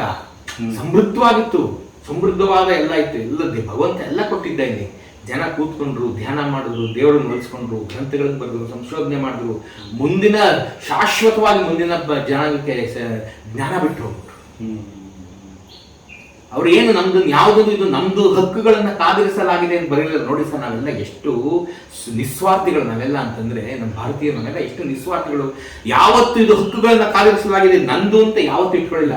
ಎಲ್ಲ ತೆಗೆದು ಬಿಟ್ರು. ನಿನ್ ತಾಕತ್ ಎಷ್ಟಿದೆ ಅಷ್ಟು ನೀ ಕಲ್ತ್ಕೊ ಅಂತಂದ್ರು. ಜಗತ್ತಿಗೆ ಚಾಲೆಂಜ್ ಮಾಡಿದ್ರು, ನಿನ್ ತಾಕತ್ ಎಷ್ಟಿದೆ ಅಷ್ಟು ಕಲ್ತ್ಕೊ ನೀನು ಅಂತಂದ್ರು. ಅದು ನಮ್ಮ ಭಾರತೀಯ. ಇಲ್ಲಿಂದೆಲ್ಲ ಕಲ್ತ್ಕೊಂಡು ಹೋಗೋದು ನಾವು ಮಾಡಿದ್ದು ಅಂತ ಈಗ ಎಲ್ಲರೂ ಹೇಳ್ತಿದ್ದಾರೆ. ಆದ್ರೆ ಇವತ್ತಿನ ಜಗತ್ತೇನಿದೆ, ಈಗ 50 ವರ್ಷಗಳ ಹಿಂದೆ ಜಗತ್ತೇನಿತ್ತು, ಇವತ್ತಿಗೆ ಬಹಳ ನಾನೇ ಸಾಕ್ಷಿ ಸರ್. ನಾನೇ ಮಿಡ್ಲ್ ಈಸ್ಟ್ ನಲ್ಲಿ, ಆಫ್ರಿಕಾನಲ್ಲಿ ನಾ ಕೆಲಸ ಮಾಡಿದವನು. ಅವಾಗೆಲ್ಲ ನಾವು ಅಲ್ಲಿಂದ ಬಂದ್ಬಿಟ್ರೆ ನಮ್ಮನ್ನೊಂಥರ ಬಹಳ ಏನೋ ಅಲ್ಲಿಂದ ಬಂದಿದ್ದಾನೆ ಅಂತ ಬಂದು ಮಾತಾಡ್ಸ್ಕೊಂಡು ಹೋಗೋರು. ಅಂದ್ರೆ ಅವಾಗ ಆ ಮರ್ಯಾದೆ ಇತ್ತು. ಈಗ 30 ವರ್ಷದ ಕೆಳಗೆ, 20 ವರ್ಷದ ಕೆಳಗೆ ಫಾರಿನಲ್ಲಿ ಕೆಲಸ ಮಾಡೋದು ಮರ್ಯಾದೆ ಇತ್ತು. ಈಗ ಫಾರಿನಲ್ಲಿ ಕೆಲಸ ಮಾಡೋದ್ರೆ ಅಯ್ಯೋ ಪಾಪ, ಇಲ್ಲಿ ಏನು ಮಾಡಕ್ಕಾಗದೆ ಹೋಗಲ್ ಕೆಲಸ ಮಾಡ್ತಾವೆ ಅನ್ನೋದಿದೆ. ಈಗ ಅರ್ಥ ಮಾಡ್ಕೊಳ್ಳಿ ಈ ಡಿಫರೆನ್ಸ್. ಮುಂಚೆ ಅಲ್ಲಿ ಕೆಲಸ ಮಾಡ್ತಾನೆ ಅಂದ್ರೆ ಏನು ವೈಕುಂಠಕ್ಕೋ ಕೈಲಾಸಕ್ಕೋ ಹತ್ರನೇ ಹೋಗ್ಬಿಟ್ಟು ನೀನ್ 2 ಹೆಜ್ಜೆ ಅನ್ನೋ ತರ ಇತ್ತು ಸರ್ ನಮ್ಗೆಲ್ಲ ಮರ್ಯಾದೆ. ಈಗೇನಂದ್ರೆ ಇಲ್ಲಿ ಏನು ಮಾಡಕ್, ಇಂಥ ಭಾರತದಲ್ಲಿ ಏನು ಮಾಡಕ್ಕಾಗದೆ ಹೋಗಲ್ ಸೇರ್ಕೊಂಡ್ಬಿಟ್ಟ ಮನೆ ಮಠ ಬಿಟ್ಟು ಅನ್ನೋದಿದೆ. ಈಗ ಅಯ್ಯೋ ಪಾಪ ಅಂತ ನೋಡ್ತಾರೆ. ಈಗ ಯಾರು ಅವ್ನ ಅಮೆರಿಕಲ್ಲ ಅಂದ್ರೆ ಅಯ್ಯೋ ಪಾಪ ಅಂತಾರೆ. ಈಗ ಯಾರು ಖುಷಿ ಪಡೋಂಥದ್ದಲ್ಲ. ಅವ್ನು ಅಮೆರಿಕ ಹೋಗ್ತಾನೆ ಅಂದ್ರೆ ಅಯ್ಯೋ ಹೊಟ್ಟೋದ್ನೆಲ್ಲ ಇವನು ಅಂತಾರೆ ಹೊರತು ಅಮೆರಿಕ ಯಾರು ಹೇಳಲ್ಲ. ದೋಸ್ ಡೇಸ್ ಅಲ್ವಾ, ವಾಪಸ್ಸು ಎಲ್ಲೇ ಹೋದ್ರು ಸರ್ ತಾಯಿ ಬೇರೆ ವಾಪಸ್ ಬರ್ಲೇಬೇಕಲ್ವ ಸರ್. ಎಲ್ರಿಗೂ ಈಗ ಗೊತ್ತಾಗಿದೆ, ವಿದೇಶಿಗರಿಗೆ ಗೊತ್ತಾಗ್ಬಿಟ್ಟಿದೆ ಈಗ. ಜಗತ್ತಲ್ಲಿ ಉಳ್ಕೊಂಡು ಅನ್ನ ಊಟ ಮಾಡ್ಕೊಂಡಿರೋದು ಯಾವ್ದಾರ ನೆಮ್ಮದಿಯಾಗಿರುವಂತ ಊರಿದ್ರೆ ಅದು ಭಾರತ ಅಂತ ಗೊತ್ತಾಗುತ್ತೆ. ಹಾಗಾಗಿ ಇನ್ಯಾರು ಮತ್ತೆ ಅದನ್ನ ಇವರು ಏನ್ ಚೇಂಜ್, ಇವ್ರು ಹೇಳ್ತಿದ್ ಸುಳ್ಳೆಲ್ಲ ಮುಗೀತು. ಟೆಕ್ನಾಲಜಿ ಅಲ್ಲಿಂದ ಬಂತು ಇಲ್ಲಿಂದ ಬಂತು ಅದೆಲ್ಲ ಮುಗೀತು. ಈಗ ನಗ್ತಾರೆ, ಈಗ ಅವರೇ ನಂಬಲ್ಲ ಈಗ. ನೀವು ಈ ರೀತಿ ಟ್ರಾವೆಲ್ ಮಾಡ್ತಿರ್ಬೇಕಂದ್ರೆ ನಿಮ್ಮ ವ್ಯೂವರ್ಸ್ ಕಡೆಯಿಂದ, ನೀವು ಪ್ರೇಕ್ಷಕರ ಕಡೆಯಿಂದನೇ ನಿಮಗೆ ಬಂದಿರುವಂತ ಬೆಸ್ಟ್ ರಿಯಾಕ್ಷನ್ ಮತ್ತೆ ನಿಮ್ಗೆ ಅಯ್ಯೋ ಈ ತರ ಬೇಡ ಇತ್ತು ಅಂತ ಅನ್ಸಿರುವಂತ ಕ್ಷಣಗಳು ಆತರ ಏನಾದ್ರು ಆಗಿದೆಯಾ? ಬೆಸ್ಟ್ ರಿಯಾಕ್ಷನ್ ತುಂಬಾ ಇದೆ ಸರ್, ತುಂಬಾ ಇದೆ. ನಿಜವಾಗ್ಲೂ ನಾನು ಹೇಳ್ತೀನಿ, ಜನ ನನ್ನ ಇಷ್ಟು ಪ್ರೀತಿಸ್ತಾರೆ, ನಾನು ಯಾವ ಜನ್ಮ ಪುಣ್ಯ, ನಾನು ಎಲ್ರಿಗೂ ಋಣಿ ನಾನು ಹೇಳ್ತೀನಿ. ಈ ಪ್ರೀತಿ ಋಣ ನಾನು ಎಷ್ಟು ಜನ್ಮ ಹೋದ್ರು ನಾನು ತೀರ್ಸಕ್ಕಾಗಲ್ಲ. ಬಹಳ ಪ್ರೀತಿಸ್ತಾರೆ ಸರ್ ಜನ, ನನ್ನ ನಿಜವಾಗ್ಲೂ ತುಂಬಾ ಪ್ರೀತಿಸ್ತಾರೆ. ನಾನು ನಿಜವಾಗ್ಲೂ ಹೇಳ್ತೀನಿ, ಮಸ್ಕಿ ಅನ್ನೋ ಊರಿಗೆ ಹೋಗಿದ್ದೆ ಅಶೋಕನ ಶಾಸನ ನೋಡೋದಕ್ಕೆ. ಅಲ್ಲಿ ಸಿಕ್ಕಂತ ಅವರು ನನ್ನ ವಿಡಿಯೋಗಳನ್ನ ನೋಡಿದಂಥವ್ರು, ನಾನು ನಡ್ಕೊಂಡು ಹೋಗ್ತಿದ್ದು ನೋಡಿ ಗುರುತಿಸಿ ನನ್ನ ಸ್ಕೂಟರ್ ಕರ್ಕೊಂಡೋಗಿ ಊಟ ತಿಂಡಿ ಹಾಕಿ ಅವರೇ ವಿಡಿಯೋ ಮಾಡ್ಕೊಟ್ಟು ಕಳ್ಸಿದ್ರು. ನಾನು ಒಬ್ಬನೇ ಹೋಗಿದ್ದೆ ಅವತ್ತು. ಸೊ ಇಂಥ ಪ್ರಸಂಗಗಳು ತುಂಬಾ ಇದೆ, ತುಂಬಾ ಇದೆ ಸರ್ ಇಂಥ ಪ್ರಸಂಗಗಳು. ಹೊರಗಡೆ ಯಾವ್ದು ಸರ್, ದೇವ್ರದೇನಿಂದ ಯಾರು ಯಾವತ್ತು ನೀ ಯಾಕೆ ಹಿಂಗ್ ಮಾಡಿದೆ, ಯಾಕೆ ಹಿಂಗ್ ಹೇಳಿದೆ, ಯಾವತ್ತು ಯಾರು ಅಲ್ಲಿ ಇಲ್ಲಿ ಬರೀತಿರ್ತಾರೆ, ಫೇಸ್ಬುಕ್ ಅಲ್ಲಿ ಕಾಮೆಂಟ್ ಅಲ್ಲಿ ಅಲ್ಲಿ ಇಲ್ಲಿ ಒಬ್ರು ಬರೀತಿರ್ತಾರೆ ಅನ್ನೋದು ಬಿಟ್ರೆ ಯಾರು ಯಾವತ್ತು ನೀನ್ ಯಾಕೆ ಈ ತರ ಮಾಡ್ತಿದ್ಯಾ ಅಂತ ಒಬ್ರು. ನಿಮ್ಮ ಇವಾಗ ನಾವು ಬೇರೆಯವ್ರ ಸೋಷಿಯಲ್ ಮೀಡಿಯಾ ನೋಡುವಾಗ ಅನ್ಸುತ್ತೆ ಇಂಡಿಯಾ ಸೇಫ್ ಇದೆಯಾ ಸುತ್ತಾಡೋದಕ್ಕೆ ಅನ್ನೋ ಒಂದು ಫೀಲ್ ಬರೋ ತರ ಮಾಡ್ತಿರ್ತಾರೆ. ನಿಮ್ಗೆ ಆ ರೀತಿ ಸೇಫ್ಟಿ ಇದೆ ಏನಾದ್ರು? ಸರ್, ಪ್ರಪಂಚದಲ್ಲಿ ಎಲ್ಲಾದ್ರೂ ನಾವು ನೆಮ್ಮದಿಯಾಗಿರ್ಬೋದು ನಮ್ಮ ಭಾರತದಲ್ಲಿ. ಇಂಥ ಒಳ್ಳೆ ಜನ ಇನ್ನೆಲ್ಲೂ ಸಿಕ್ಕೋದಿಲ್ಲ. 1-2% ಆ ಕಡೆ ಈ ಕಡೆ ಯಾರಾದ್ರೂ ಅವ್ರವ್ರು ಇದ್ದೇ ಇರ್ತಾರೆ ಸರ್. ಆ ಕಡೆ ಈ ಕಡೆ ಅದು ಇದ್ದೇ ಇರುತ್ತೆ. ಅದು ಬಿಟ್ಟಂತೆ ನಮ್ಮ ದೇಶದಂತಹ ಒಳ್ಳೆ ಜನ ಇನ್ನೆಲ್ಲೂ ಸಿಕ್ಕೋದಿಲ್ಲ. ಅದರಲ್ಲೂ ನಮ್ಮ ಕನ್ನಡ ನಾಡಿನ ಜನ ಅಂತೂ ಇನ್ನೆಲ್ಲೂ ಸಿಕ್ಕೋದಿಲ್ಲ ಬಿಡಿ ಸರ್. ನಾನು ಅದನ್ನ ಪ್ರತ್ಯಕ್ಷ ಅನುಭವಿಸ್ಕೊಡ್ತೀನಿ. ಪ್ರತ್ಯಕ್ಷ ಅನುಭವಿಸಿದೀನಿ ಸರ್. ಎಷ್ಟು ಪ್ರೀತಿಸ್ತಾರೆ ಜನ ಅಂತಂದ್ರೆ ತುಂಬಾ. ಅವ್ರು ಏನು ಆಗ್ಬೇಕಾಗಿರಲ್ಲ, ನನಗೋಸ್ಕರ ಇಲ್ಲಿಂದ ಬಂದಿರೋ, ಬೆಂಗಳೂರಿಂದ ರಾಯಚೂರು ತನಕ ಬಂದಿರೋರು ಇದ್ದಾರೆ, ಇಲ್ಲಿಂದ ಬಂದಿರೋರು ಇದ್ದಾರೆ. ಬನ್ನಿ ನಾನು ನಿಮ್ಗೆ ಜಾಗ ತೋರಿಸ್ತೀನಿ, ನಿಮ್ಗೆ ಅಲ್ಲಿ ಇದನ್ನ ಮಾಡ್ತೀನಿ ಅಂತ ಹೇಳಿರೋರು. ಕೆಲವರು ಎಷ್ಟೋ ಕಡೆಯಿಂದ ಫೋನ್ ಮಾಡ್ತಾರೆ, ನೀವು ಬನ್ನಿ ನಮ್ಮನೇಲೆ ಇರಿ ಸರ್, ಇದನ್ನ ಮಾಡ್ಕೊಂಡು ಹೋಗ್ಬೇಕು, ನೀವು ನಮ್ಮ ಮನೆಗೆ ಬಂದಿರಬೇಕು ಅಂತ. ಒಂದೊಂದು ಕೆಲವು ಕಡೆ ಅಂತೂ ಒಂದು ಹಳ್ಳಿಲಿ 10-15 ಮನೇಲಿ ಒಂದ್ಸರಿ ತಿಂಡಿ ತಿನ್ಬೇಕಾದ ಪ್ರಮೇಯ ಬಂದ್ಬಿಟ್ಟಿದೆ. ಆ ಪ್ರೀತಿ ಒತ್ತಾಯಕ್ಕೆ ಇಲ್ಲ ಅರ್ಧ ಒಬ್ಬಟ್ಟು ಅರ್ಧ ಒಬ್ಬಟ್ಟು ತಿನ್ನೋ ತರಾನು ಅಷ್ಟು ಪ್ರೀತಿ ಸರ್. ನಿಜವಾಗ್ಲೂ ಹೇಳ್ತೀನಿ, ಅಷ್ಟು ಪ್ರೀತಿ ಸರ್. ಎಷ್ಟು ಪ್ರೀತಿ ಇದೆ ಅಂತಂದ್ರೆ, ನಾನು ಇದರಲ್ಲಿ ಮಸ್ಕಿನಲ್ಲೇನೆ ಕೊನೆಯಲ್ಲಿ ಇದೆಲ್ಲ ಮುಗಿಸಿ ಬಸ್ ಹತ್ತಕ್ಕೆ 10 ನಿಮಿಷ ಟೈಮ್ ಇತ್ತು ಅಂತೇಳಿ ಕಾಫಿ ಕುಡಿದೆ ಸರ್. ಅಲ್ಲಿ ಅದೇನೋ ಒಂದು ತಗೊಂಡೆ, ಅಲ್ಲಿ ಕಾಫಿ ಕುಡಿದು ದುಡ್ಡು ಕೊಡಕ್ ಹೋದೆ ಸರ್. ನಿಮ್ಮ ಹತ್ರ ದುಡ್ಡು ತಗೊಳಲ್ಲ ನಾವು ಅಂತ. ಆ ಬೇಕ್ರಿ ಪುಣ್ಯಾತ್ಮ ನಿಜವಾಗ್ಲೂ ಅಂದ್ರೆ ನಾನು ಬಲವಂತ ಮಾಡಿದೆ ಸರ್, ಇದು ನಮ್ ಸೇವೆ ನಿಮ್ಗೆ, ಅಂದ್ರೆ ನೀವು ನಾಡಿನ ಸೇವೆ ಮಾಡ್ತಿದ್ದೀರಿ ಅಂತ. ಅವ್ರ ಪ್ರೀತಿಗೆ ಬೆಲೆ ಕಟ್ಟಕ್ಕಾಗಲ್ಲ. ಈ ರೀತಿ ತುಂಬಾ ಊರಲ್ಲಿದೆ ಈ ತರ. ಯಾವ್ದೇ ಊರಲ್ಲಿ ಹೋಟೆಲ್ ಹೋದ್ರು ದುಡ್ಡು ತಗೊಳಲ್ಲ ನನಗೆ. ದುಡ್ಡೇ ತಗೊಳ್ಳೋದಿಲ್ಲ, ಎಲ್ಲರೂ ಸರ್, ನೀವು ಬಂದಿದ್ದೇ ನಮ್ಗೆ ಇದು ಸರ್ ಬೇಡಿ ಅಂತ. ಅಂದ್ರೆ ಅವರು ನನ್ನ ಮೇಲೆ ಇಟ್ಟಿರೋ ಪ್ರೀತಿ ಅಲ್ಲ, ಅವರು ನಾಡಿನ ಮೇಲೆ ಇಟ್ಟಿರೋ ಪ್ರೀತಿ. ಅದನ್ನ ನಾನು ತೋರಿಸ್ತಾ ಇದ್ದೀನಿ ಅನ್ನೋದು ನನ್ನ ಮನಸ್ಸಿಗೆ ಅವ್ರ ಮೆಚ್ಚುಗೆ. ನಮ್ಮ ಊರಿನ ಮೇಲೆ ಎಷ್ಟು ಪ್ರೀತಿ ಇದೆ. ಅವ್ರು ಹೇಳಿದ್ರು, ನೀವು ಎಲ್ಲಿಂದನೋ ನಮ್ಮ ಊರಿಗೆ ಬಂದಿದ್ದೀರಾ ಸರ್, ನೀವು ಈ ಊರಿನ ಕಥೆ ಹೇಳೋದಕ್ಕೆ ನಿಮ್ಮ ಹತ್ರ ನಾವು ದುಡ್ಡು ತಗೊಳಕ್ಕಾಗುತ್ತಾ, ನೀವು ನಮ್ಮ ಊರಿನ ಅತಿಥಿ ಅಂತ. ಇದು ನಮ್ಮ ಊರುಗಳಲ್ಲಿ ಕನ್ನಡ ನಾಡಲ್ಲಿ ಕಾಣಬರುವಂಥದ್ದೇ, ಒಟ್ಟಾರೆಯಾಗಿ ಭಾರತದಲ್ಲೇ ಕಾಣಬರುವಂಥದ್ದು ಇದು ನಿಜವಾದ. ಯಾಕೆಂದ್ರೆ ನಾನು ಎಲ್ಲ ಕಡೆ ಕೆಲಸ ಮಾಡಿದ್ದೀನಿ, ಬಠಿಂಡ ಅಮೃತ್ಸರ್ ತನಕ ಕೆಲಸ ಮಾಡಿದ್ದೀನಿ ನಾನು. ನಮ್ಮಲ್ಲೇ ಇದನ್ನ ನಾವು ಬಹಳ ಚೆನ್ನಾಗಿ ನೋಡ್ಬೋದು. ಇದನ್ನ ನಾವು ದೇಶ ಭಾಷೆಯ ಏನು ಯಾವುದೇ ರಾಜ್ಯದ ಭಾಷೆಯ ಹಂಗಿಲ್ಲದೆ ನಮ್ಮ ಜನ ನಮ್ಮ ಒಬ್ಬೊಬ್ಬರನ್ನ ಪ್ರೀತಿಸೋದನ್ನು ಕಲ್ತಿದ್ದಾರೆ. ಎಲ್ಲರನ್ನು ಪ್ರೀತಿಸ್ತಾರೆ, ಯಾವುದೇ ಜಾತಿ ಮತ ಭೇದ ಇಲ್ಲದೆ ಪ್ರೀತಿಸ್ತಾರೆ. ಭಾಷೆ ಗೊತ್ತಿಲ್ಲದೆ ಇದ್ರು ಅವರು ಹೇಗೋ ನಮ್ಮ ಜೊತೆ ಕಮ್ಯುನಿಕೇಟ್ ಮಾಡ್ತಾರೆ. ಯಾಕೆಂದ್ರೆ ಮೂಕ ಭಾಷೆನೇ ಅರ್ಥ ಆಗೋಗುತ್ತೆ ಎಷ್ಟೋ ಸರಿ.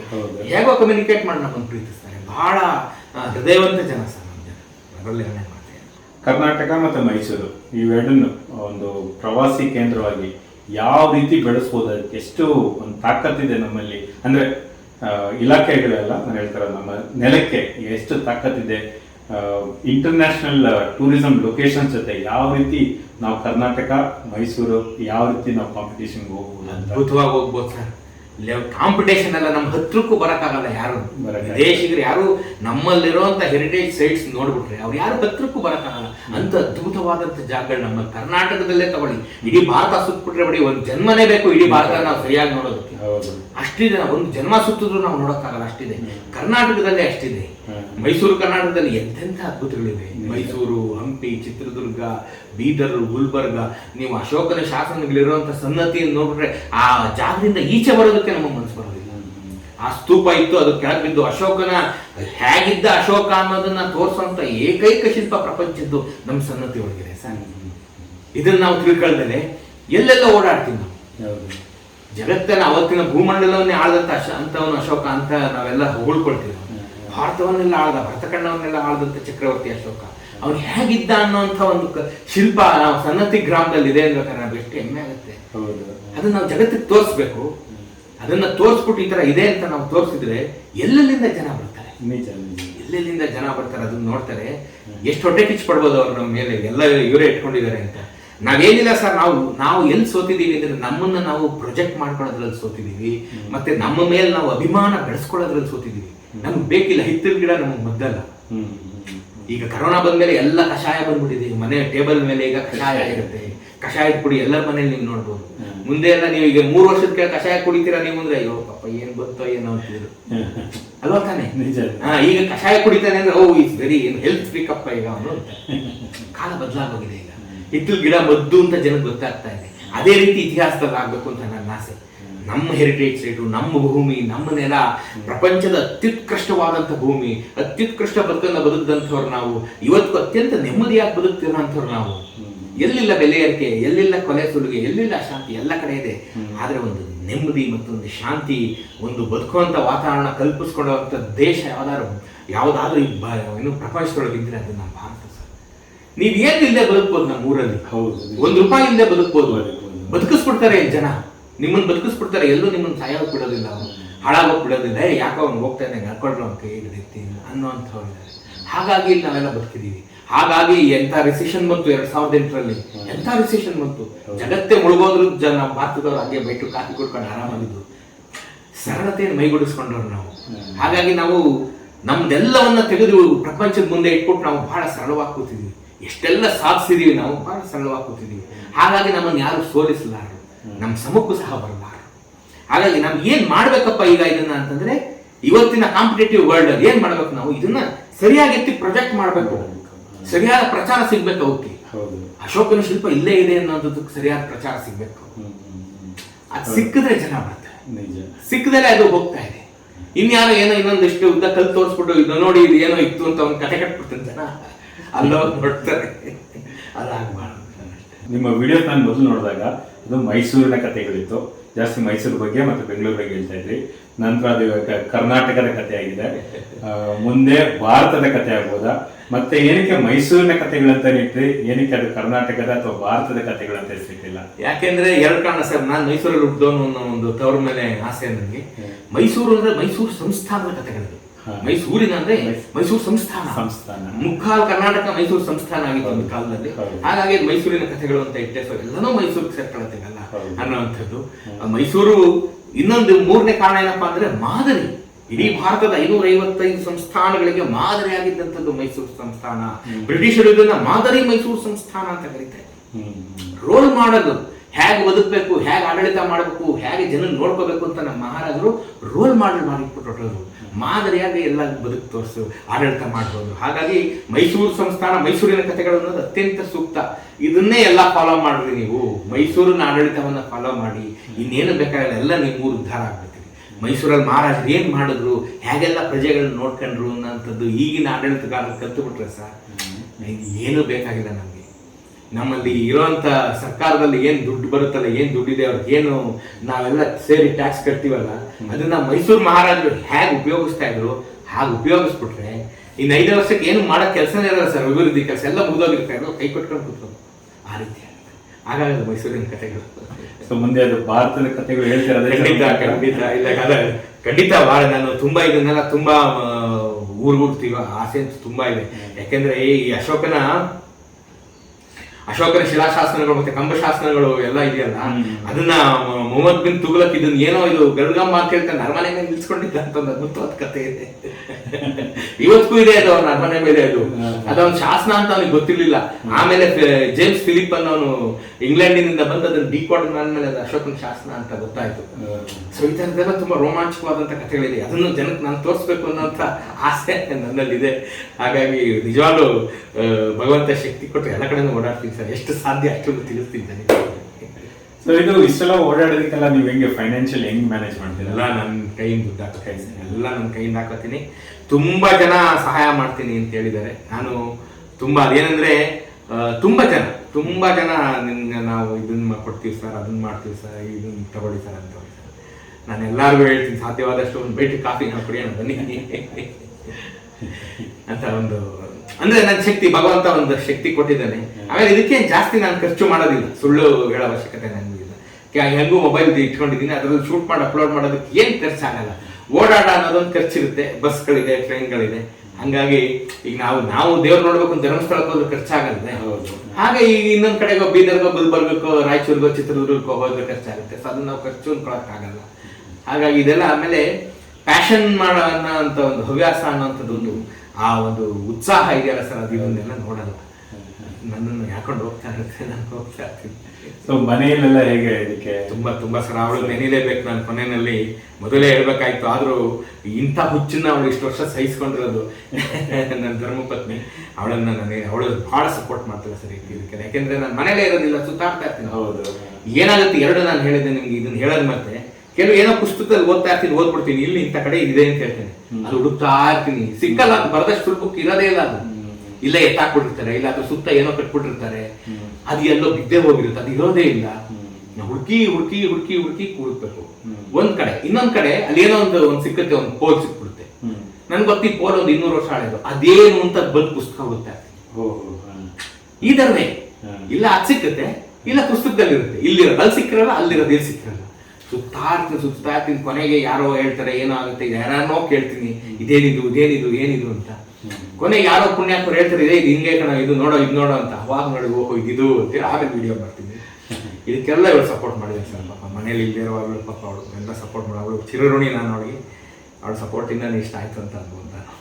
ಹಾಗಿದ್ರೆ ನೀವು ವಿಡಿಯೋಸ್ ಮಾಡ್ಬೇಕಂದ್ರೆ ನೀವು ಒಂದು ಪುಸ್ತಕದಲ್ಲಿ ಒಂದು ಮಾಹಿತಿ ಸಿಕ್ಕಿದ್ರೆ ತಕ್ಷಣ ಅದ್ರ ಬಗ್ಗೆ ವಿಡಿಯೋ ಮಾಡ್ತೀರಾ, ಅಥವಾ ಅದು ನಿಜಗಳು ಆ ರೀತಿ ನಡೆದಿದೆ ಅಂತ 4 ಜನರು ವಿಚಾರಿಸ್ತೀರಾ? ಜಾಸ್ತಿ ಈಗ ಇತಿಹಾಸದಲ್ಲಿ ಏನಾಗುತ್ತೆ, ಗೆಜೆಟಿಯರ್ಗಳಲ್ಲಿ ಮತ್ತೆ ಇತಿಹಾಸದ ಅಫಿಷಿಯಲ್ ಪುಸ್ತಕಗಳು ಅಂದ್ರೆ ಸಮಗ್ರ ಕರ್ನಾಟಕ ಚರಿತ್ರೆ ಅಂತರದ್ದು ಕಾದಂಬರಿಗಳಲ್ಲ.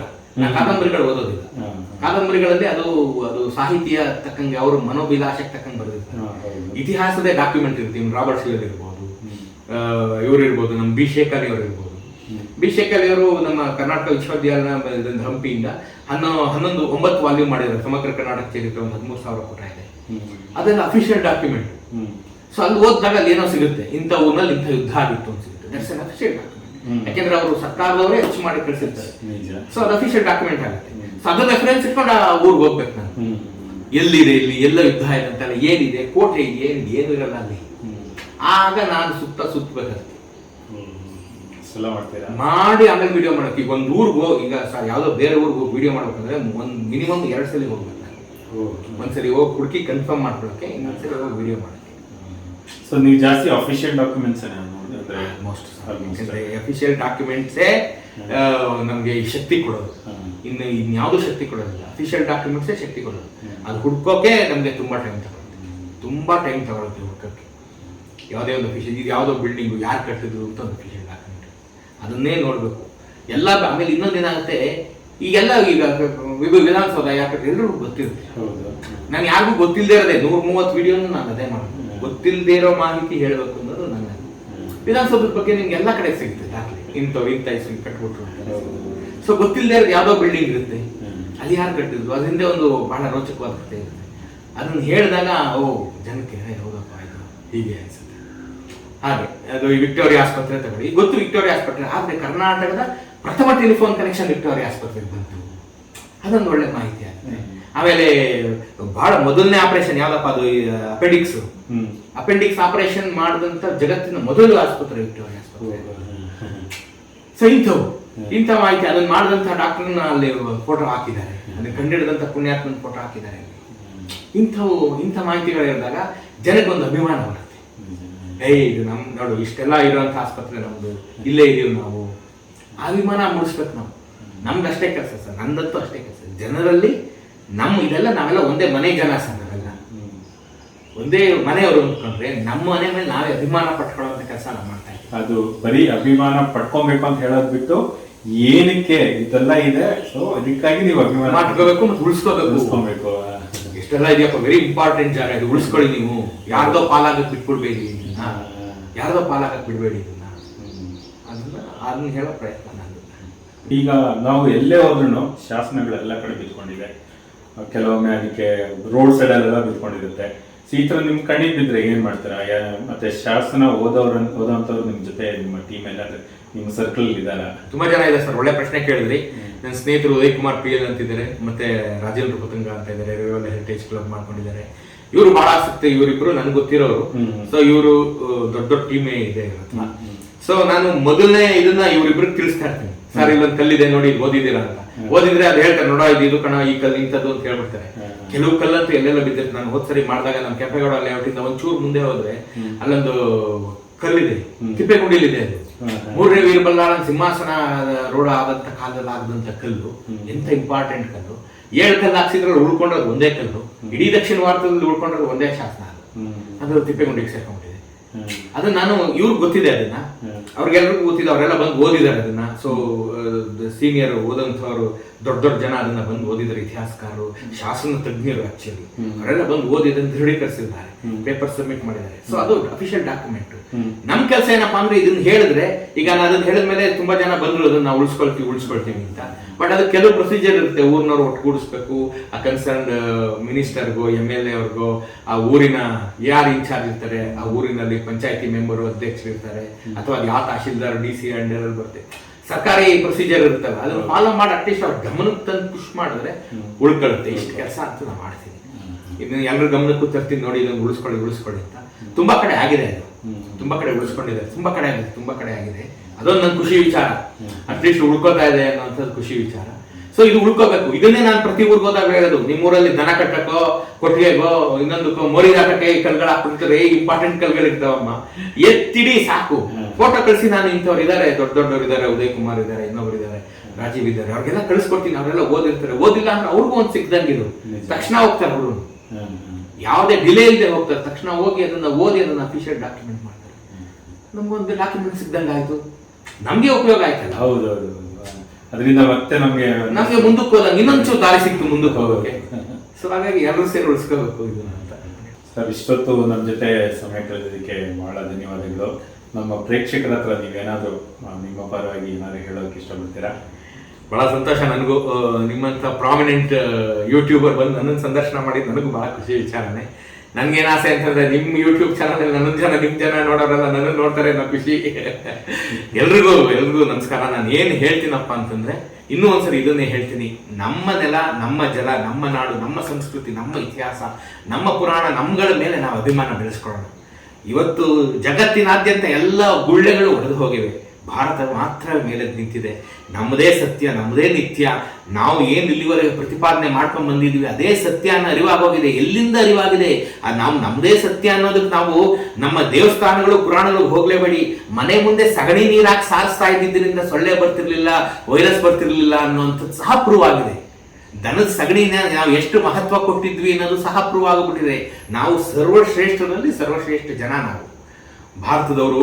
ನಾವು ಪ್ರತಿ ಮನೇಲಿ ವಿಜ್ಞಾನಿಗಳಿದ್ರು ರೀ, ಪ್ರತಿ ಮನೇಲಿ ಮಾವಿನ ಸೊಪ್ಪು ಕಟ್ತಾ ಇದ್ರು, ಸಗಣಿ ನೀರು ಸಾರಿಸ್ತಾ ಇದ್ರು, ನೀರು ಕಾಯಿಸಿ ಸೋಸಿ ಕುಡಿತಾ ಇದ್ರು, ಪ್ರತಿ ಮನೇಲಿ ಅರಶಿನ ಉಪಯೋಗಿಸ್ತಾ ಇದ್ವಿ, ಪ್ರತಿ ಮನೇಲಿ ಎಲ್ಲ ಮಾಡ್ತಾ ಇದ್ವಿ. ಕಷಾಯಗಳನ್ನೆಲ್ಲ ಸಾವಿರಾರು ವರ್ಷಗಳಿಂದ ನಾವು ಮಾಡ್ಕೊಂಡ್ ಬಂದಿದ್ದೀವಿ. ಇನ್ನೊಂದು ಸಣ್ಣದು ಔಟ್ ಆಫ್ ದಿ ವೇ ಹೋಗಿ ಹೇಳ್ತೀನಿ, ವಿತ್ ಪರ್ಮಿಷನ್. ಎಲ್ಲ ಫಾರಿನ್ ಡಯಟ್ಗಳು ನೋಡ್ತೀರಾ ನೀವು, ಕೇಳದೇ ಇರೋ ತರಕಾರಿ ತಿಂತೀರಾ ನೀವು, ಕೇಳದೇ ಇರೋದನ್ನ ಡಯಟ್ ಮಾಡ್ತೀರಿ. ಅನ್ನ ಸಾರು ಊಟ ಮಾಡಿ 10,000 ವರ್ಷಗಳ ಇತಿಹಾಸ ನಮ್ಮ ಸಾಂಬಾರಿಗಿದೆ. 20 ಸ್ಪೈಸ್ಗಳನ್ನ ಹಾಕಿ ಟೆಂಪರೇಚರ್ ಅಲ್ಲಿ ಕುದಿಸಿ ಮಾಡಿಸಿದಂತ ಕಷಾಯ ಅದು ಸಾರು. ಸಾರಂದ್ರೆ ಬೇರೆ ಏನೂ ಅಲ್ಲ, 10,000 ವರ್ಷಗಳ ಇತಿಹಾಸ ಇರುವಂತ ಸಾರು. ಅನ್ನ ಅನ್ನೋದು ಅನ್ನ ಬ್ರಹ್ಮರಿ. ಅನ್ನ ಅನ್ನೋಂಥದ್ದನ್ನ ಕೆಟ್ಟದು ಅಂತ ಯಾವನ್ ಬಿಂಬಿಸಿದ್ನೋ, ಏನ್ ಬಿಂಬಿಸಿದ್ನೋ ನನಗಂತೂ ಗೊತ್ತಿಲ್ಲ. ಅನ್ನ ಸಾರು ಊಟ ಮಾಡ್ಕೊಂಡು 80 ವರ್ಷ 90 ವರ್ಷ ಬದುಕಿರೋರು ನಮ್ಮ ಮಧ್ಯ ಇದ್ದಾರೆ. ಆನಂದವಾಗಿರಿ, ಮನಸ್ಸು ಚೆನ್ನಾಗಿ ಇಟ್ಕೊಂಡಿರಿ. ಅಂದರೆ ನಾವು ಪ್ರತಿ ರೀತಿಯಲ್ಲೂ ಸರ್ವಶ್ರೇಷ್ಠರು ಅನ್ನೋದಕ್ಕೆ ನಾನು ಇದೊಂದು ಎಕ್ಸಾಂಪಲ್ ಹೇಳಿದೆ. ಇತಿಹಾಸ ಅಂತ ಬಂದ್ಬಿಟ್ರೆ ನಾವು ಹೆಮ್ಮೆ ಪಟ್ಕೊಳ್ಳೋಕ್ಕೆ ಒಂದು ಜನ್ಮ ಆದರೂ ಸಾಲದು ಅನ್ನೋಷ್ಟು ಇತಿಹಾಸ ನಮ್ಮಲ್ಲಿದೆ. ಹಾಗಾಗಿ ನಮ್ಮದನ್ನ ನಮ್ಮ ಪೂರ್ವಸೂರಿಗಳನ್ನ, ನಮ್ಮ ನೆಲ ಜಲವನ್ನು ನಾವು ಗೌರವಿಸೋಣ, ಉಳಿಸ್ಕೊಳ್ಳೋಣ ಅಂತ ಹೇಳ್ತಾ ನನ್ನ ಮಾತು ಮುಗಿಸ್ತೀನಿ. ಮತ್ತೆ ಇನ್ನೊಂದು ವಿಡಿಯೋ ಸಿಗೋಣ. ನಮಸ್ಕಾರ.